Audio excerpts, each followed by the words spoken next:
अब यहां पर एक बहुत इंपॉर्टेंट चीज है, इसको आपको जानना है। ये आप जान जाओगे तो आपको बहुत काम देगा।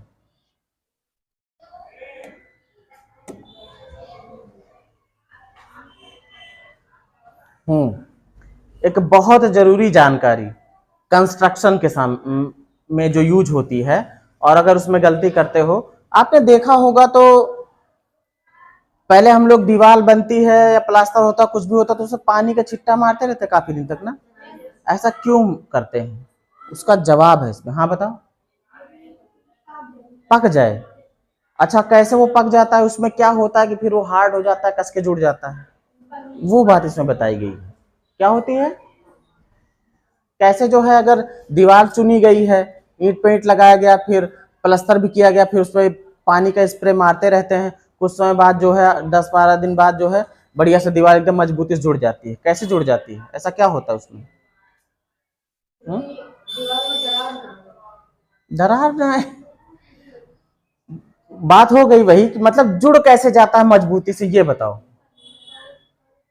क्या हो, कहने का मतलब क्वेश्चन ये है कि ऐसा क्या चीज होता है, जैसे सीमेंट है, मोरंग है, इन सब में इनके बीच में ऐसी क्या अभिक्रिया होती है जिससे वो अच्छे से मजबूती से जुड़ जाते हैं, वो चीज इसमें बताई जाएगी। लेट अस नो मोर। आइए। व्हेन स्प्रिंकल्स ऑफ अच्छा sprinkling of water is done over the new constructed wall, नई बनी हुई दीवार पर जब हम पानी के फव्वारे मारते रहते हैं, एंड फ्लोर, दीवार हो या छत हो या फर्श हो, किसी में भी, देन सीमेंट, अगर ऐसा करते हैं तब जो सीमेंट होती है फॉर्म्स नीडल शेप क्रिस्टल। अब देखो, जब पानी के फुहारे हम मारते रहते हैं तो जो सीमेंट होती है उसमें, जैसे मान लो सीमेंट है तो उसमें छोटी छोटी सुई सी निकलने लगती है। कैसे, क्या निकलती हैं? सुई सी निकलती हैं इसी से, नीडल शेप स्ट्रक्चर। सीमेंट हाथ में लग जाती तो हाथ में भी छेद छेद हो जाते हैं। तो क्या कह रहा है? नीडल शेप क्रिस्टल बना लेता है। कौन बना लेता है? सीमेंट। कौन बनाता है? Cement. These crystals join together. अब मान लो यहां पर भी सीमेंट है और यहां पर भी सीमेंट है, इसने ऐसे नीडल शेप बनाया अपना, उधर से इसने भी बनाया, इसके खाली जगह हम वो चला गया, इसके खाली जगह हम वो चला गया, ऐसे ऐसे नीडल शेप बनता चला गया। यो समझो दांता दांता बन गए हैं ऐसे ऐसे, इधर की सीमेंट, उधर से फिर ये वाली सीमेंट, है ना, ऐसे ऐसे। अब ये क्या हो गए? सब एक दूसरे में एकदम फंस गए, चपक गए, है ना। तो नीडल शेप क्रिस्टल बनाते हैं। These crystal join together to make cement hard. ये क्रिस्टल क्या होते हैं? एक दूसरे से जुड़ जाते हैं और जुड़ने के बाद सीमेंट हार्ड बन जाती है, एंड फर्म, और दृढ़ हो जाती है। This process takes 1 week to get completed. कम से कम 1 सप्ताह इस प्रोसेस में लगेगा। आपको लगातार पानी उस पर डालते रहना, दीवार सूखनी नहीं चाहिए। अगर पानी नहीं डालोगे तो ये सुई के जैसे जो नीडल लाइक स्ट्रक्चर बना है क्रिस्टल, ये सीमेंट में बनेगा नहीं, और नहीं बनेगा तो फिर वो जुड़ेगा नहीं, है ना। That's is why water spraying is very essential. मतलब इसी वजह से पानी का जो है फुहारा मारना दीवारों पर बहुत जरूरी है। फॉर एटलीस्ट 1 वीक, कम से कम 1 सप्ताह के लिए। If this is not done properly, अगर ये अच्छी तरीके से नहीं किया गया, तराई बढ़िया से नहीं की गई, बिल्डिंग्स में नॉट बी फर्म, वो फिर बिल्डिंग जो होगी वो मजबूत नहीं होगी, एंड ड्यूरेबल, और ज्यादा लंबे समय तक चलेगी नहीं। Chemical setting would not be completed, क्योंकि इसमें जो ये सेटिंग वाला काम होता है, जो सेट हो जाती, वो कंप्लीट नहीं होगी। Water spraying is also important for the reason that outer layer of floor और wall get dried earlier than the inner layer. कह रहा है कि जब हम स्प्रे मारते रहते हैं बार बार, तो ऐसा इसलिए हमको बार बार करते रहना चाहिए क्योंकि जो भी दीवार है, आप देखोगे जो बाहर की जो परत होती है जल्दी सूख जाएगी, धूप के संपर्क में रहेगी।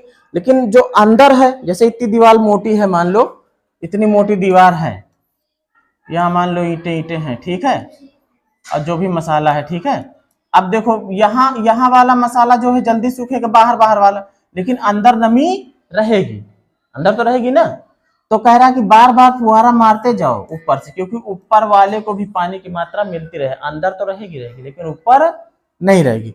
तो वही चीज कह रहा है कि आउटर लेयर जो होती है, जो ऊपरी परत होती है, वो जल्दी जो है सूख जाती है, और इनर लेयर जो है वो देर तक अपना बनी रहती है नमी उसमें।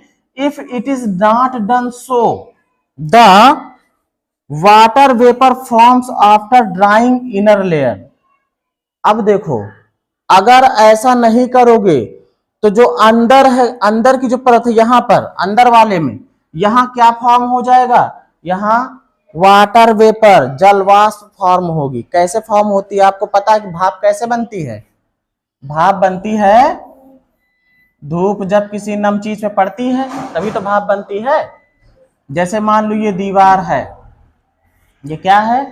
दीवार है। और मान लो इसमें ये ईंटे की दीवार है भाई, किसकी दीवार है? ईंटे की। और ऊपर ये मसाले का प्लास्टर अपना इसमें हुआ रहा होगा, ठीक है। आपने पहली बार पानी की तराई की, बढ़िया, अंदर पानी इसमें है, अभी अंदर पानी है, बाहर धूप से प्लास्टर आपका ये क्या हो गया? सूख गया। क्या हो गया? सूख गया। अब ये गर्मी की वजह से जो अंदर जो ये नमी वाला है, इसमें से जो पानी है, क्योंकि नमी है तो पानी है, इसकी गर्मी से, सूखे वाले की गर्मी से इसके अंदर से भाप निकलेगी। क्या निकलेगी? भाप। अब जब वो भाप निकलेगी तो आपका प्लास्टर क्या करेगी? चटका देगी। क्या करेगी? चटका देगी। आपने देखा होगा कि अगर जो है रेगुलर मतलब एकदम दीवार को एकदम सूखने ना दो, अगर वो सूख गई ऊपर की परत तो अंदर वाली थोड़ी सूखी रहेगी। अंदर वाले का पानी भाप बन के निकलेगा और बाहर तुम्हारा प्लास्टर क्या होगा? चटक जाएगा। आप समझ में कैसे चटक जाता है? ट्राइज टू एस्केप, मतलब जो वाटर वेपर बनता है वो बाहर निकलने की कोशिश करता है, इससे क्रैक आ जाता है बाहरी लेयर में। बाहरी जो दीवार होती है, जो बाहरी परत होती है, उस पर क्या आ जाता है? क्रैक आ जाता, दरार आ जाती। व्हिच वाज ड्राइड अर्लियर, जो जल्दी सूख गई थी उसमें क्या आ जाता है? दरार आ जाता है। अगर दीवार में दरार पड़ने से बचाना है तो आपको क्या करना होगा? तराई इस हिसाब से करनी है कि एक हफ्ते तक दीवार आपकी सूखी ना रहे, सूखी ना रहे।